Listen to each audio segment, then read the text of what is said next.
Meus irmãos, boa noite. Graça e paz seja com vocês. Vamos abrir as Escrituras no Salmo 119. Nós vamos ler do versículo 9 ao versículo 11. Nosso tema hoje é sobre sexualidade. E é um tema que na igreja, mas também é um tema cercado de perigos, a depender da abordagem que será usada, o que será dito. O que será dito, ou o que for dito num tema como esse, pode ajudar muitos jovens e também pode prejudicar muitos jovens se não for bem trabalhado, né?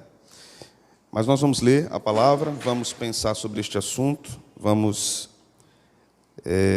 palmilhar por alguns pontos. Em primeiro lugar, eu vou tratar com vocês a respeito do que não é uma sexualidade cristã saudável. E permitam-me aqui um parêntese já nessa fala introdutória. A minha abordagem não é direcionada para casais. Amém, irmãos? Amém? É para jovens.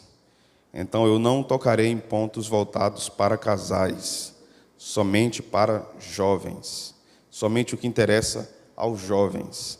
Quando você for se casar, aí você marca uns gabinetes aqui com o pastor Leandro, que ele vai tratar sobre pontos que você precisa saber para o casamento. Mas o que você precisa saber hoje, nós vamos trabalhar sobre isso.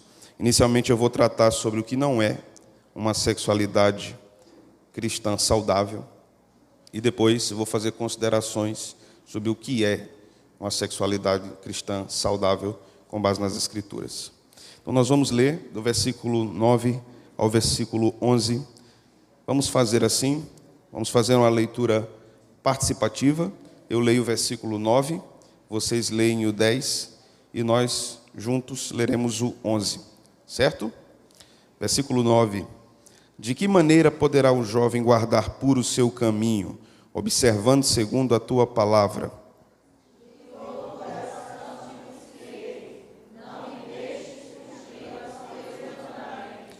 Guardo no coração as tuas palavras para não pecar contra ti. Vamos repetir o versículo 11. Guardo no coração as tuas palavras para não pecar contra ti. Amém. Sente-se, por favor. Nós teremos alguns minutos aqui para tratarmos sobre este assunto.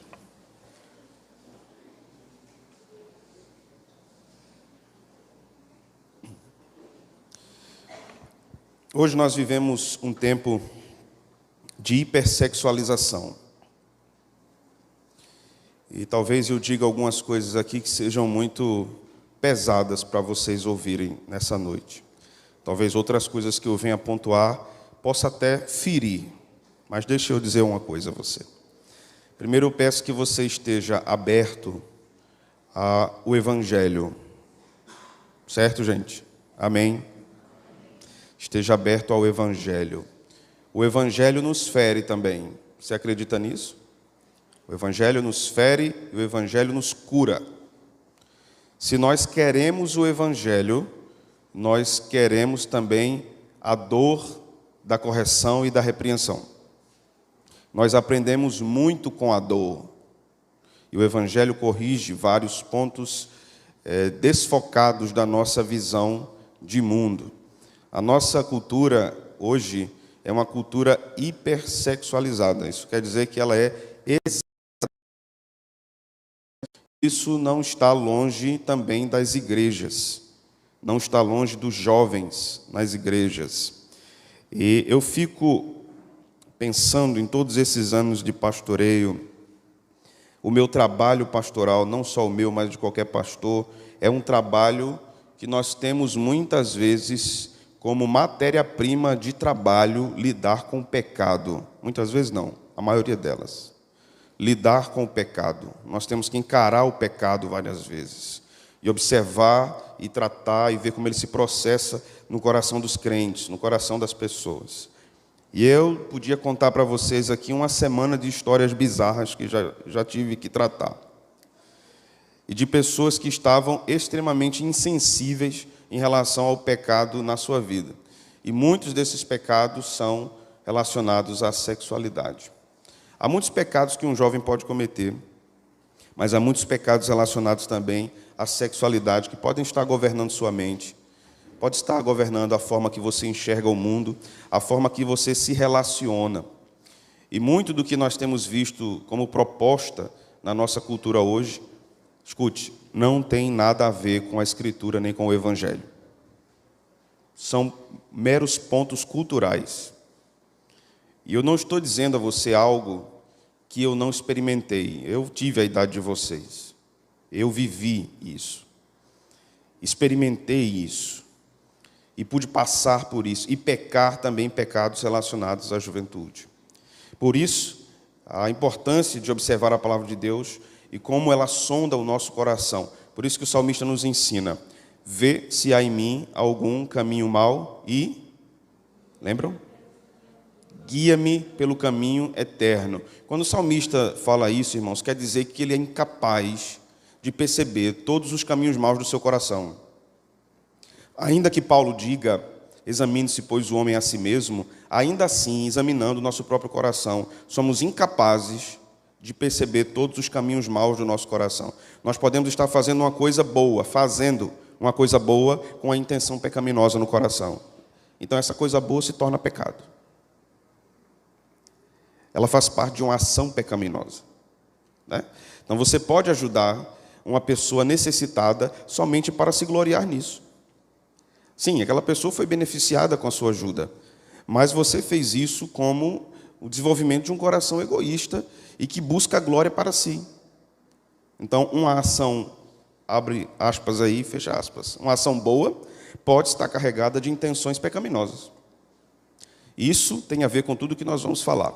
Hoje nós temos o desafio de uma exposição massiva com respeito à sexualidade, uma pressão midiática que normatiza a forma que os jovens devem viver a sua sexualidade.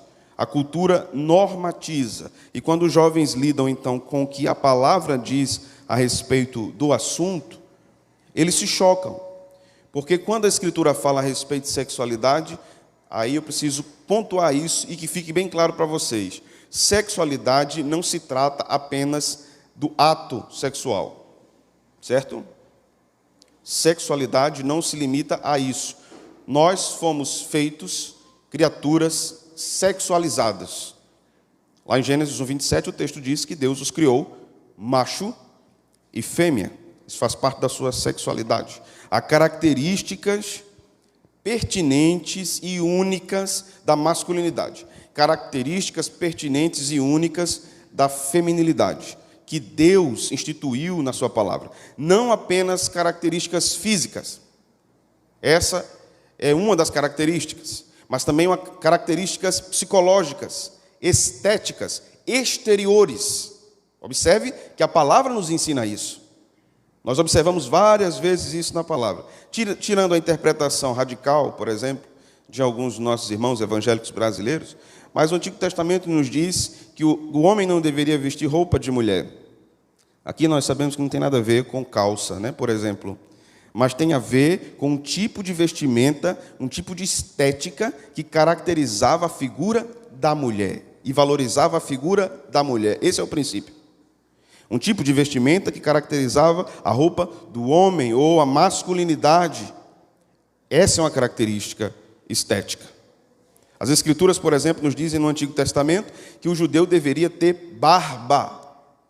Essa é uma característica externa da masculinidade. Obviamente, nem todo homem tem barba. Mas essa característica externa está presente no Antigo Testamento no homem. Curiosamente, hoje, alguns evangélicos dizem que o homem não pode ter barba, né? Enquanto a Escritura diz que deveria ter. Quando nós observamos, por exemplo, no Novo Testamento, Paulo vai dizer que Deus deu o cabelo da mulher em lugar do véu. Então, havia uma característica exterior da feminilidade, também o cabelo. E nós sabemos disso, toda mulher sabe disso, que o cabelo é um ponto fundamental e inegociável da beleza feminina. As irmãs podem confirmar isso ou não? Diga-se de passagem, os homens precisam desembolsar aí R$100 por semana para dar uma escova no cabelo da mulher, né? Mas para elas é muito importante. Então, quando a mulher, por exemplo, começa a perder cabelo, o que acontece com a cabeça dela, dentro da cabeça dela? Ela fica triste, não é? Ela procura um tratamento capilar, ela procura um profissional da área para tratar sobre isso, porque aquilo faz parte da sua caracterização feminina. Tudo isso é sexualidade. Tudo isso faz parte da sexualidade. Mas nós vamos tocar em alguns pontos aqui nervosos, e vocês podem ir anotando aí, para no final, se quiserem fazer algumas perguntas. É um dos pontos que mostram que a sexualidade moderna, inclusive nos jovens e jovens que estão dentro de igrejas, é um tipo de manifestação completamente contrária à Bíblia, é a cultura da nudez. A cultura da nudez. Isso se tornou tão desastroso dentro do meio evangélico, porque aqueles que defendem, por exemplo, que não devemos ser legalistas, acabam indo para um extremo de libertinagem absoluta. Absoluta. Agora eu vou falar de forma bem aberta para vocês e bem sincera para vocês. Bem sincera. Seria pecado um rapaz da igreja, de 20 anos mais ou menos, publicar uma foto no Instagram de cueca? O que é que vocês acham? É pecado? Vocês acham que não?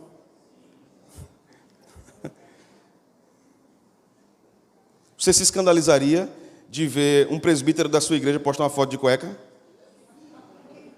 Agora ficou mais, né? Agora perturbou mais, né? Claro que sim. Claro.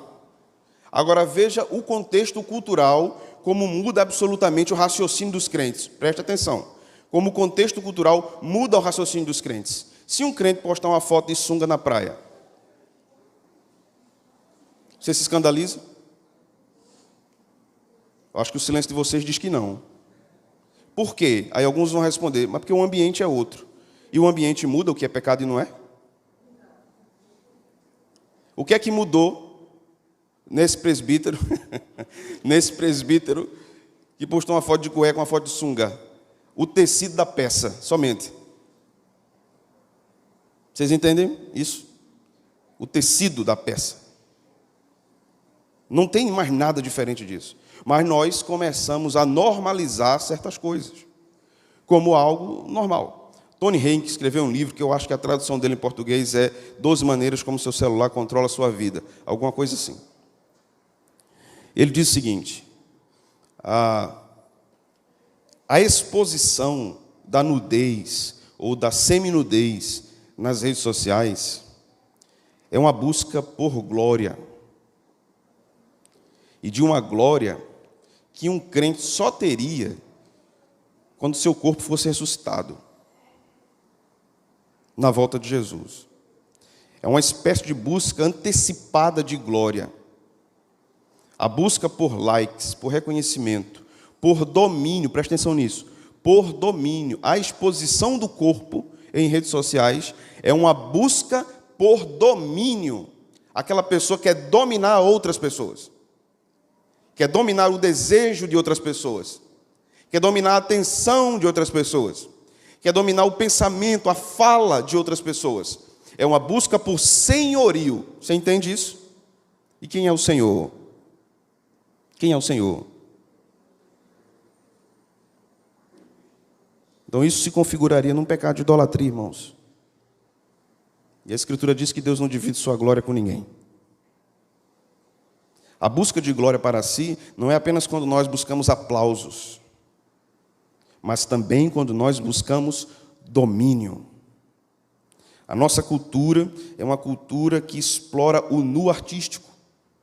Um outro exemplo, observe aqui meus pontos críticos em tudo que eu estou falando. Se você visse uma irmã da igreja fazendo um nu artístico fotográfico, você se escandalizaria com isso ou não? Sim. Sim, irmãos? Sim. Mas muitas gestantes evangélicas hoje em dia estão fazendo no artístico. E todo mundo acha lindo. E as irmãs da igreja colocam lá o comentário, que lindo. E porque está gestante deixou de ser pecadora, é? Porque a barriga está grande, deixou de pecar? A minha barriga cresceu, eu era magrinho quando eu era casado. Eu não parei de pecar depois que ela cresceu. Mas o que é que a cultura diz? Não, a mulher gestante, ela está quase num estado de glória.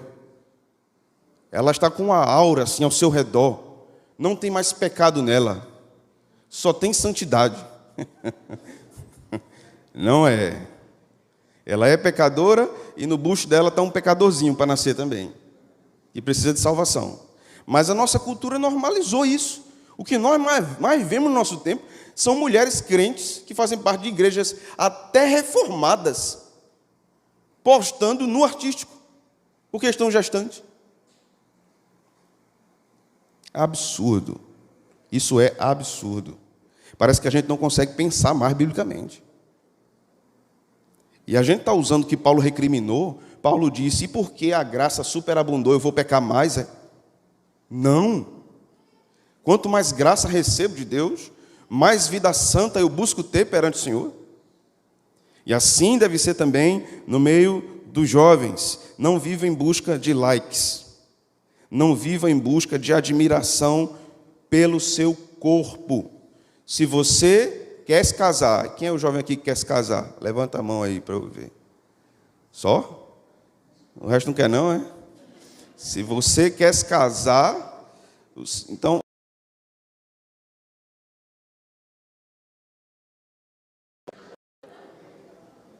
Um mosteiro congregacional. Se você quer que alguém admire você, também em termos físicos, vai ser o seu marido e sua mulher, somente. Amém, meus irmãos? Somente. Somente. O segundo desafio que nós temos, fora essa questão da nudez e da exposição extremada nas redes sociais, é o desafio interior. Mesmo que não tivéssemos nenhuma influência cultural externa, nós temos a pecaminosidade interna do nosso coração. A busca pelo prazer imediato. E aí daqui a pouco eu vou falar para vocês a diferença de desejo e vontade. Há uma ligação entre desejo e vontade, mas também há uma diferença muito grande entre desejo e vontade. Mas a nossa geração, a geração do nosso tempo, vive em busca do desejo. Inclusive os jovens cristãos, em busca do desejo. E o desejo não está alinhado principalmente com a vontade de Deus. Um outro desafio que nós temos no nosso tempo com respeito à sexualidade no meio da juventude é a pornografia. Pornografia. Está na palma da mão, nos celulares. Muitos jovens dentro de igrejas evangélicas são viciados em pornografia. Isso é um submundo, preste atenção, viu? Isso é um submundo espiritual. É um vício. E você, se não estiver ainda e estiver praticando isso, estará viciado, seu cérebro, sua mente, a química do seu cérebro ficará dependente da pornografia. Eu já tratei inúmeros casos de problemas matrimoniais, porque do casal, ou os dois, vieram de uma vida de solteiros viciados em pornografia, e agora não conseguiam viver a vida de casados por causa da pornografia, porque a pornografia continuava presente na vida deles. Escravos. Se você entra nesse mundo, para sair, você precisa de ajuda. Busque aconselhamento bíblico. Bíblico. Porque só o aconselhamento bíblico vai dizer a você que é pecado. Só o aconselhamento bíblico vai dizer a você onde está a saída, onde há redenção. Só o aconselhamento bíblico vai investigar o seu coração. E por que você transforma a pornografia numa redenção para o seu corpo, para a sua mente? Se muitos jovens que vivem debaixo de pressão dentro dos seus lares, que vivem debaixo de algum tipo de sofrimento na sua vida, que vivem ou sofreram algum tipo de abuso, começam a buscar na pornografia um tipo de refúgio, uma tábua de salvação. Então, qualquer gatilho de algum estresse ou de alguma alegria extremada é um motivo para o consumo de pornografia. Não necessariamente uma tristeza, mas também uma alegria é um gatilho para o consumo de pornografia. Você está colocando na pornografia o que você deveria colocar em Cristo. O redentor de sua alma não é o sexo, é Cristo. Cristo. A cultura lá fora diz, mas o jovem precisa disso. O jovem precisa de Cristo. Precisa do Evangelho, precisa da graça. Precisa da vida santificada. Essas coisas são parte da nossa humanidade, mas elas não podem definir a nossa humanidade. Quem define a humanidade do crente é Cristo encarnado, o mediador entre Deus e os homens. Talvez essa seja uma mensagem muito desafiadora para muitos de vocês. Talvez você até pense que não é assim, o pastor é meio radical. Deve ter sim uma abertura. Se você mergulha no pecado, o que você encontra lá embaixo é só lama. Lama, lama. E você não conseguirá sair da lama. Não conseguirá sair da lama. Somente Jesus pode tirar você de lá. A sua mente precisa ser purificada, precisa ser santificada. E no final a gente vai ver como é que isso é feito. O abandono, o outro desafio é o abandono dos padrões de sexualidade bíblica. O texto sagrado diz que Deus fez homem e mulher. Então isso traz várias implicações. Uma sociedade caída. Há muita gente dentro da igreja com uma mentalidade bipartida. Nós chamamos isso de dualismo. Dualismo.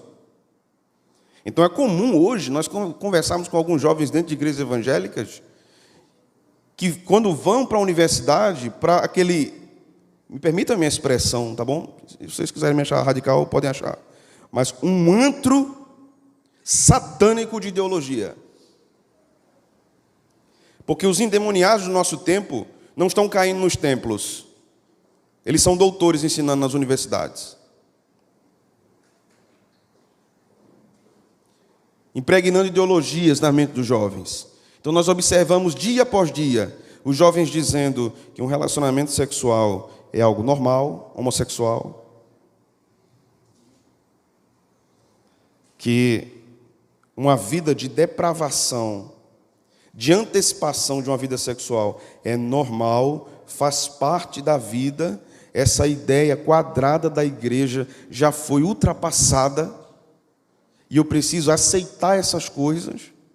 Há muitos jovens dentro da igreja com esse tipo de mentalidade. Na igreja eles ficam quietos, mas nos corredores dos cultos dos jovens, das escolas dominical, esses jovens estão disseminando dentro da turma dos jovens da igreja que a vida deve ser curtida, deve ser experimentada. Então, hoje é um tempo em que nós estamos vendo mais comumente muitos jovens que cresceram dentro da igreja, por exemplo, estarem mergulhando na homossexualidade. Ou mergulhando na prostituição, na fornicação, na pornografia. Não estamos falando de jovens que vieram do mundo e foram convertidos por Cristo. Estamos falando de jovens que cresceram na igreja, que os pais criaram eles na igreja. Porque eles estão recebendo essa carga de pressão para abandonar os padrões bíblicos a respeito de sua sexualidade. Quando nós falamos disso, também falamos de questões normativas colocadas por Deus em termos de estética. Estética. Quando você vai numa loja para comprar uma calça para homem, a coisa que você não acha é uma calça para homem. Os homens estão se vestindo nem como mulheres, como alguma outra coisa. Qualquer outra coisa. E as mulheres estão admirando isso. Eu não sei quem é mais doido. Eu não sei quem está pior do juízo. Eu não sei quem está pior do juízo. Uma vez uma moça da igreja me chamou e disse: pastor, está morando com fulano de tal. Eu disse: você pode conversar com a gente? Eu disse: posso. E o rapaz, quando entrou, misericórdia. Eu não sei nem como ele andava com a calça tão apertada daquela. Eu disse: rapaz, você gosta de escutar o quê? Música? Você gosta de música? Gosto, pastor, gosto. Você gosta de escutar o quê? Eu gosto de escutar Ivete Sangalo. Eu disse: o que mais? Cláudia Leite. Aí eu olhei para a menina assim. Vocês vão namorar? Isso não vai dar certo, não. Não, pastor, mas a gente se gosta e vai para lá, virou, mexeu, é amor. Não é porque hoje, meu amigo, é amor no instante. Começou a namorar ontem, já é amor. Você é o amor da minha vida, eu não vivo sem você. E você mudou todo o meu viver, 2 dias de namoro. Não sabe o que é amor. O amor sofre. O amor pena. Pena, sofre. O amor suporta. Há uma diferença muito grande do amor e da atração, da paixão. Muito grande.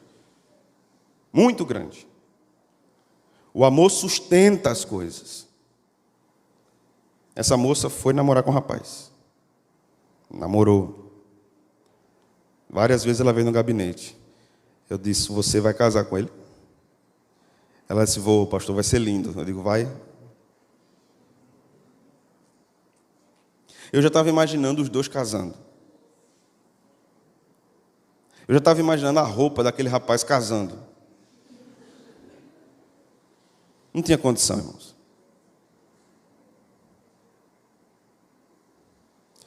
Esse rapaz era gay.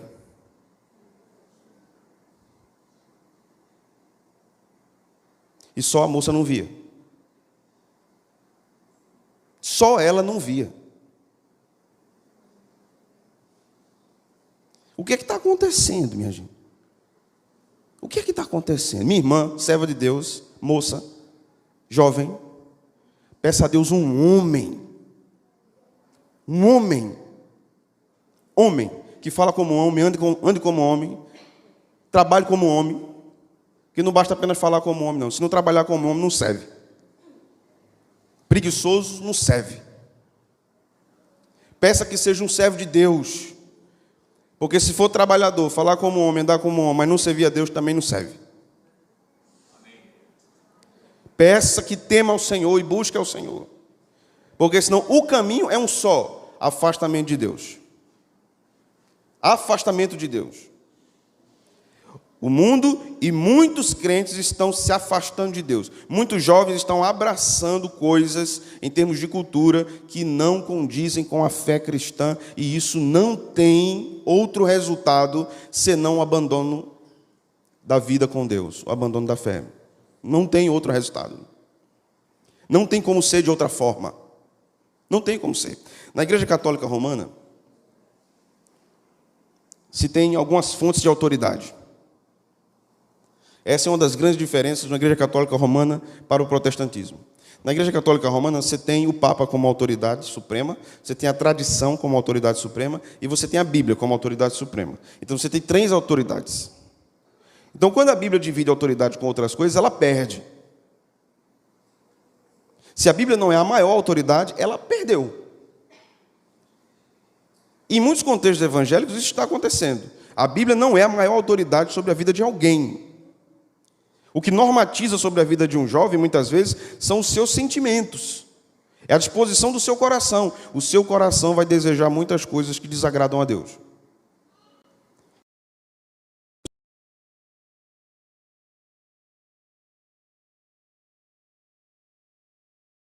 Você não ir para a igreja, enquanto a Escritura vai dizer, vá para o culto, não deixe de congregar, não abandone a comunidade. O seu coração vai dizer para você não ler as Escrituras, porque você está envergonhado por causa de um pecado que você cometeu, enquanto a Escritura vai dizer, medita nessas coisas de dia e de noite, examine essas coisas, busque nelas. O seu coração vai lhe enganar constantemente.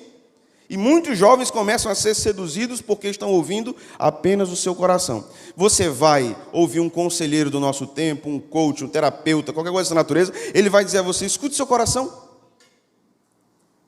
O que seu coração está dizendo? Meus irmãos, se eu for escutar o meu coração, eu vou morrer. Porque o meu coração é desgraçado pecador.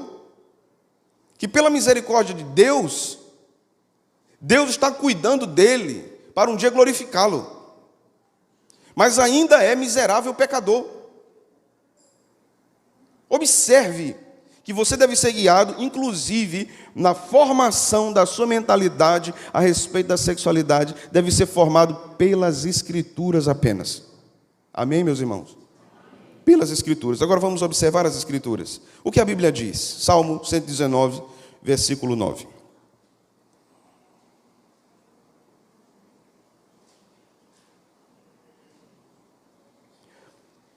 De que maneira poderá o jovem guardar puro o seu caminho? O que é que diz? Observando o quê? Sem olhar para a Bíblia. Observando o quê? O caminho. O caminho. Como o jovem poderá guardar puro o seu caminho? Observando o seu caminho por meio da palavra de Deus. Eu olho para o meu caminho com a lente da palavra de Deus. Eu não olho com a minha própria capacidade de análise. Eu olho pela palavra de Deus. Vamos dar um exemplo bíblico? Preste atenção, viu? Vocês se lembram daquela historinha de que Abraão e Sara queriam muito ter um filho, mas eles já eram idosos? Lembram disso? Então Sara resolveu resolver o problema. O que foi que ela fez? Lembram? Deu sua serva Agar ao seu marido. Não foi? E disso aí, dessa relação desmantelada, nasceu um menino. Como era o nome dele? Ismael. Ismael era filho de Abraão. Ismael, o menino, nasceu. Abraão amava o menino. Vocês se lembram disso? Amava o menino. Mas a promessa que Deus tinha feito a Abraão não era de um filho com Agar. Era de um filho com quem? Com Sara. E Deus cumpriu a promessa. E aí nasceu quem? Quem? Isaac. Tem certeza? Não é Jacó, não? Tem certeza? Olhe. Isaac. Nasceu Isaac. Os meninos foram crescendo. Ismael era maiorzinho. Ismael começou a perturbar o irmão. Negócio de irmão, né? Começou a abusar o irmão, perturbar. Sara começou a ficar chateada com isso. Chamou Abraão e disse: você tem que mandar essa mulher daqui embora com esse menino. Não foi assim? Você se lembra o que Deus disse a Abraão quando ele ficou aflito? Se lembra? Mande ela embora. Não foi assim? Sim ou não? Foi. Mande ela embora. Agora se coloque na posição do pai, Abraão. Deus dizendo isso a ele: mande seu filho ir embora. Mas Deus disse mais: eu vou cuidar dele. Vou fazer dele uma nação. Povos virão dele. Mas era o filho dele. Abraão fez o quê? Foi o que Abraão fez, irmãos? Obedeceu. Aqui nós já entendemos a diferença de desejo e vontade, certo? Qual era o desejo de Abraão? E qual foi a vontade? Obedecer a Deus. A vontade está ligada a um fim. A um fim. O desejo está ligado ao agora. Certo? Alguém aqui tem diabetes? Tem? Levanta a mão aí que tem diabetes. É luta, né? E geralmente quem tem diabetes cozinha bem, né? Faz doce, essas coisas, bolo, né? Né, Carla? Então quando você vê um docinho, meu Jesus, misericórdia, né? Qual é a vontade que você tem quando você vê um doce? Comer, isso é desejo. Mas aí quando você diz: eu não posso, porque se eu comer eu pioro, eu não fico bem, não é assim? Aí você resolve não comer, mas você queria ou não? Queria ou não? Queria. Então essa resolução em não comer é a vontade. A vontade está relacionada a um fim. O desejo existirá, certo? Então observe, jovens, observe. Você terá desejos relacionados também à sua sexualidade. Preste atenção, viu? Você terá desejos. E esses desejos vão se manifestar querendo ser saciados ontem. Você está entendendo? Ontem. Mas a sua vontade tem que prevalecer contra o desejo. E a sua vontade, para que prevaleça contra o desejo, precisa estar alinhada à vontade de Deus. Porque se a sua vontade está alinhada ao seu desejo, você viverá no pecado. Por isso, temos uma diferença entre tentação e pecado. Tentação e pecado. A tentação não é pecado. Ceder à tentação é pecado. Certo? Então, você vai chegar ali 10 anos, 11 anos, 12 anos, você já vai começar a sentir umas coisas estranhas em você. Né? Já vai começar a falar de namoro, pensar em namoro, e não sei o quê, e tudo mais. O desejo vai estar em você. Normal. Normal. Um dia uma irmã me perguntou, ela veio muito aflita, e disse, pastor, meu filho chegou em casa dizendo que uma menina da escola era bonita. Eu estou já morrendo aqui, pastor. E eu não sei o que eu faço. Eu disse, serva de Deus, duas coisas. Primeiro, isso é bom. Isso não é ruim, ele é homem. Ele achou uma menina bonita. Mas não é o tempo. Não é o tempo. O que você não pode fazer é dizer a ele para ele não gostar de menina. Você não pode fazer isso. Você tem que educá-lo mostrando qual é o tempo. E qual é o tempo? O tempo que ele está disposto e tem condição de arcar com o seu relacionamento para se casar. Não é? Porque alguém que assume um relacionamento com uma moça e vive pedindo R$100 a papai, vai trabalhar, varão.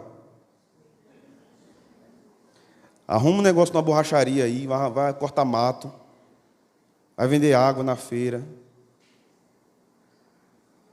Porque se você quer uma moça para casamento, você tem. Criança é criança, mas a nossa geração mudou.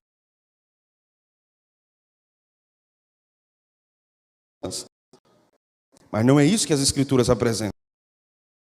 A criança já fala como adulto, ela já veste como adulto, ela já pensa como adulto, e os pais vão achando isso bonitinho. Esse menino é sabido. Meu menino é tão sabido, pastor. Temos cuidado, irmãos. Observemos uma outra coisa importante. Preste atenção, viu? O desejo sexual não é errado. Nas normas estabelecidas por Deus, de um homem para uma mulher. Amém? Amém, meus irmãos? Você está dizendo assim seja. O desejo não é errado, faz parte da constituição humana. Mas ele tem um fim. O desejo sexual tem um fim primeiro e um fim último. O fim primeiro é o casamento. Ele deve ser saciado no casamento. Vou ser mais claro. A vida sexual de jovens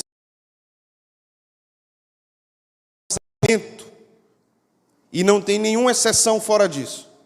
Vocês entenderam? Os irmãos entenderam? Porque eu não posso sair daqui sem saber se vocês entenderam. Eu não vim para confundir, né? Eu não sou Babel. Eu vim para esclarecer. A finalidade primeira é o casamento. E qual é a finalidade última? A glória de Deus. Deus deve ser glorificado nos meus desejos. Se o meu desejo é pecaminoso, Deus não é glorificado. Se eu sacio um desejo pecaminoso, Deus não é glorificado. E tudo que não glorifica a Deus é o quê? Pecado. Paulo diz uma coisa que para mim é a melhor definição de pecado das Escrituras. A melhor definição de pecado das Escrituras está em 1 Coríntios 10, 31. Quer comais, quer bebais, ou façais qualquer outra coisa, façam para a glória de Deus. Se eu não faço algo para a glória de Deus, é pecado. E a vida sexual fora do casamento é pecado.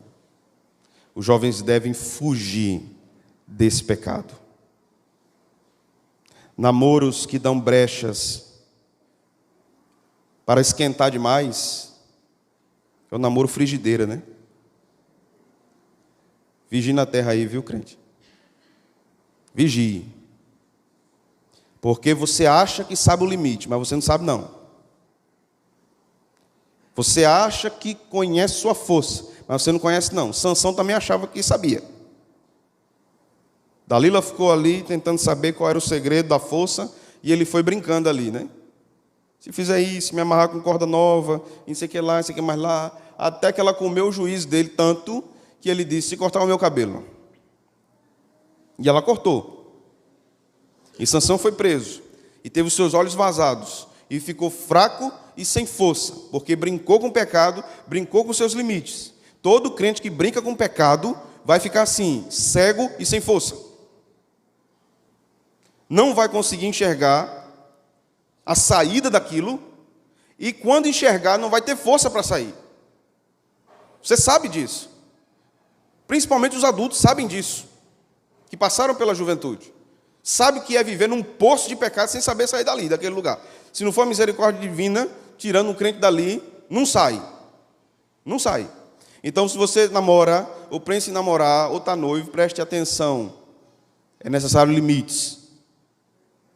Limites para o bem de sua alma. Não pense só no bem do seu corpo. Pense no bem de sua alma. Agora, algumas recomendações finais para vocês.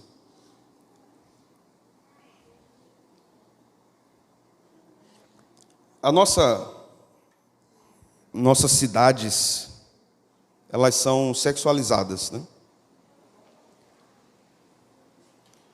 Você vai, por exemplo, observar uma exposição artística em algum museu, como aquele caso que aconteceu no Santander, na Caixa Econômica Cultural.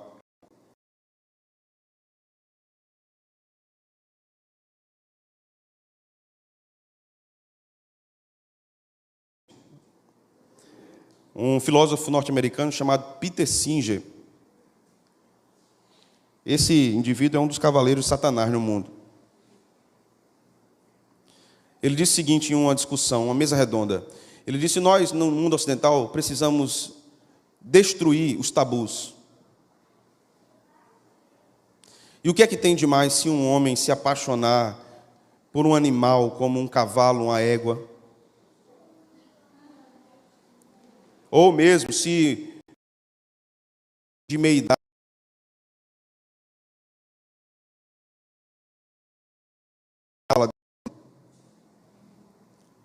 e é por aí que nós estamos indo, na nossa cultura. Isso começa nas universidades. Aí vai formar professores, pedagogos, né? E esses pedagogos vão ensinar as crianças. E as crianças vão aprender isso da tia da escola. Da tia da escola. Você está jogando seu filho lá na escola, achando que ele está aprendendo um bocado de coisa boa, ele está aprendendo um bocado de bobagem. E a cultura vai se fortalecendo nesse pensamento, de uma mentalidade impura, pecaminosa. Isso vai sendo trabalhado, forjado, desde a infância.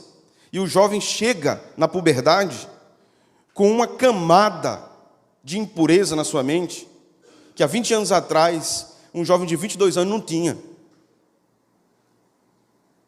Não tinha. Né?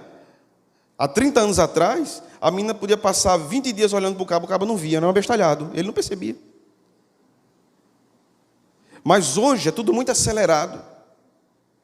Tudo é muito acelerado. Então, observe, se eu perguntar aqui, por exemplo, assim, no supetão, quem essa semana leu algum artigo de alguma coisa na internet, reportagem de alguma coisa? Por favor, levanta a mão. Certo. Você acha que você passou mais de 5 minutos lendo isso? Não. Recentemente foi feita uma pesquisa nos Estados Unidos. Neurocientistas pegaram artigos científicos, formato digital, e o mesmo artigo impresso. E um grupo de pessoas foram ler o impresso, e outro grupo de pessoas foram ler o digital. E um tempo foi estabelecido. Quem terminou primeiro? Os que leram o digital. Mas quem leu melhor? Os que leram impresso. Porque quem lê o impresso lê mais devagar. Quando você lê digital, você sabe que você já lê agoniado, né? Ou não é assim? A barrinha está ali, você já vai, né? E tem aquele recurso, vocês têm ainda, tinha um recurso do Kindle que vai mostrando em quanto tempo você vai terminar o livro. Como eu estou lendo rápido. Mas a cultura da igreja é diferente disso. A cultura da igreja é lenta. É lenta. Isso se dá na liturgia, por exemplo. Todas as semanas você vê isso aqui sendo aberto. E uma pequena porção sendo explicada. 4 versículos, 2 versículos, 1 versículo, 5 versículos. É uma leitura lenta de um livro sagrado.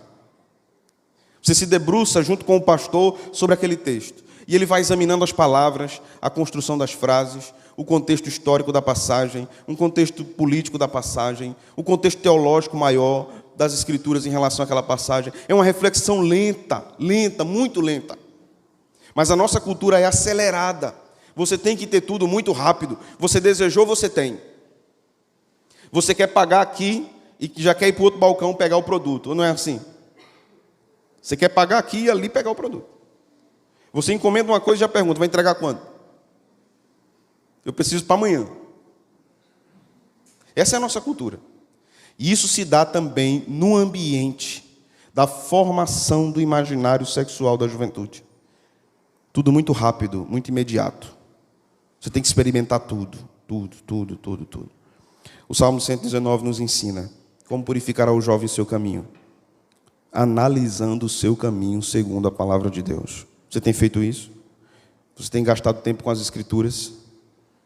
Você tem examinado seus desejos à luz das Escrituras? Você tem examinado o seu namoro e julgado o seu namoro à luz das Escrituras? O meu namoro é bíblico? É bíblico? Ele glorifica a Deus? As conversas que existem ali, naquele namoro, glorificam a Deus? Se este rapaz não orienta você na palavra de Deus, como é que ele vai ser um pastor de sua casa quando você casar? Se ele não conhece a Deus, como é que ele vai guiar a sua família quando você casar? Como é que ele vai guiar você quando você casar? Você vai viver arrastando ele para a igreja? Pedindo oração? Para que ele se converta? Observe o que você está fazendo. Eu não estou falando apenas de alguém lá de fora. Estou falando de gente da igreja. Porque tem um bocado de rapaz na igreja que não é crente. E muitos que entram na igreja só para namorar. Moças também. Só para namorar. Então observe com quem você está se relacionando. Há muitos namoros de evangélicos que não são evangélicos. O namoro não é evangélico. Certo? Então vamos ser bem claros, sinceros e objetivos. Nas Escrituras não existe namoro. Certo, irmãos? Você não encontra isso na Bíblia. Namoro na Bíblia não tem. Você tem uma preparação para o casamento, o noivado. O namoro é uma questão cultural nossa. Mas tudo bem, não vou rechaçá-lo, absolutamente. Então o que deve ser o namoro? Deve ser um período de amizade mais próxima, de conhecimento, para um casamento, para um noivado e para um casamento. Mas há muitos casais jovens de namorados que acham que já entraram na vida matrimonial, no namoro. No namoro. E há muitos evangélicos que acham isso a coisa mais normal do mundo. É normal. Tem que se conhecer mesmo profundamente. Não. Você deve entrar num relacionamento para casar, a primeira coisa. É assim que a Escritura nos ensina. Para casar. Pode dar errado, pastor? Pode dar errado. Pode dar errado. E pode ser que você veja que não dá. Não é a pessoa para você se casar. Pode acontecer, né? Muitos de nós aqui já tiveram namoros antes de se casarem, né? Outros namoros. Isso pode acontecer. Mas a finalidade é o namoro. Aí eu fico me perguntando, por exemplo, como é que tem uma moça na igreja que tem coragem de namorar com um rapaz que namorou com todas as meninas da igreja? Todas. Aí ela não quer ficar de fora, né? Aí vai também? Não, minha irmã, serva de Deus. Pelo amor de Deus, serva para os teus olhos. Bota a tua cabeça no lugar, o que é que tu está fazendo? Se você vai conhecer alguém, é para casar. Uma jovem da igreja conversou comigo dizendo que há alguns anos, né? Eu não estava em Caruaru ainda. Ela disse que um rapaz foi falar com ela, se interessando e tal. E ela disse, eu acho você um rapaz interessante, eu acho que você é crente, mas eu quero te perguntar uma coisa. Eu não quero demorar para casar, certo? Eu quero ter 4 filhos, tá bom? E você tem alguma perspectiva, se a gente começar a namorar agora, quando é que a gente casa? Ele disse, não, irmã, veja só, serva de Deus, também não é, a senhora está muito apressada. Não é assim também, né? O rapaz se assustou. Se assustou. E ela também se assustou. Que ela veio falar comigo, ela disse, pastor, o que é que está acontecendo com os homens desse mundo? Eu disse, minha filha, está difícil o negócio. Está difícil. Se o objetivo não foi esse, irmã, mesma coisa você, viu, varão? Ela é bonitinha hoje, viu? Maquiadazinha, magrinha, cabelinho bonitinho, pintadinho, tudo aí em cima. Presta atenção se ela é crente, viu? Presta atenção que ela fala. Presta atenção que ela veste. Porque se você entrou, viu? Se casar, eu digo ao jovem lá da igreja, se casar e vier com manha depois, eu vou dizer, fique casado. Fique casado. Você não casou? Fique casado. Certa vez, uma jovem me procurou.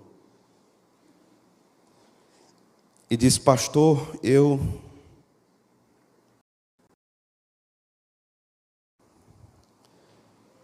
estou gostando de um rapaz. E ele me disse que se eu fosse crente, ele não ficava comigo, não. E eu amo ele. Essa moça era membro da igreja. Eu disse, antes que você... Isso vai dar errado, viu, irmã? Ela foi, irmãos. Ela foi.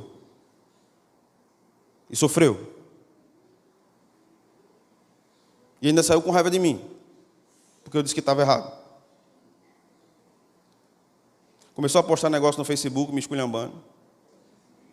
Os crentes é assim hoje, né? Fica com raiva do pastor, vai para o Facebook, Instagram, posta um story lá criticando o pastor, essas coisas. Hoje em dia é assim. Muitos anos se passaram. Muitos. Até que um dia eu estava falando numa igreja, pregando numa igreja, e quando eu terminei de pregar, que eu me sentei numa cadeira dessa, ela sentou atrás de mim, falou no meu ouvido, disse, eu podia falar com o senhor no final. Eu nem vi quem era, eu disse, pode. Muita gente conversa comigo depois do final de um culto. No final, ela sentou do meu lado. Eu disse, você está bem? Ela disse, estou, pastor. Hoje eu tenho 2 filhos. Eu disse, e o marido? Não tem marido. Ele foi embora, pastor. Você estava certo.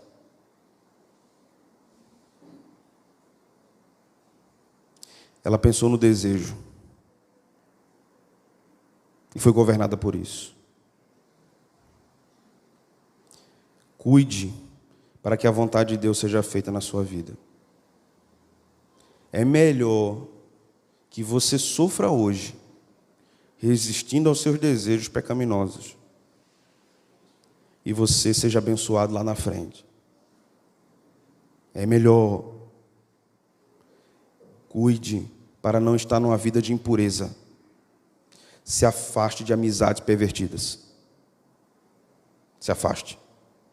Se afaste de rodas de amigos com conversas depravadas. Saia de grupos de WhatsApp com esse tipo de coisa. Saia, se afaste. Mantenha sua mente centrada na palavra, guiada, governada pela palavra. Se você namora, seu namoro deve glorificar a Deus. Como é que glorifica a Deus no namoro?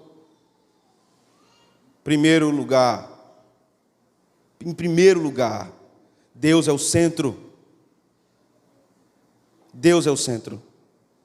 Em segundo lugar, todas as conversas dos dois são piedosas. Piedosas.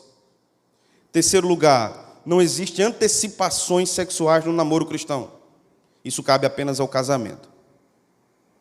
Quarto lugar, a vida comunitária. A vida na igreja. Quinto lugar, acompanhamento pastoral. Procure o pastor. Peça conselhos para um namoro cristão, para que vocês não pequem. E se pecar, observe o que eu vou dizer agora, é minha última palavra. E se pecar, como é que faz, pastor? Se pecar, você tem a graça de Deus. Amém, irmãos? Mas você precisa de ajuda. Procure aconselhamento bíblico. Procure a igreja. Que o Senhor te abençoe.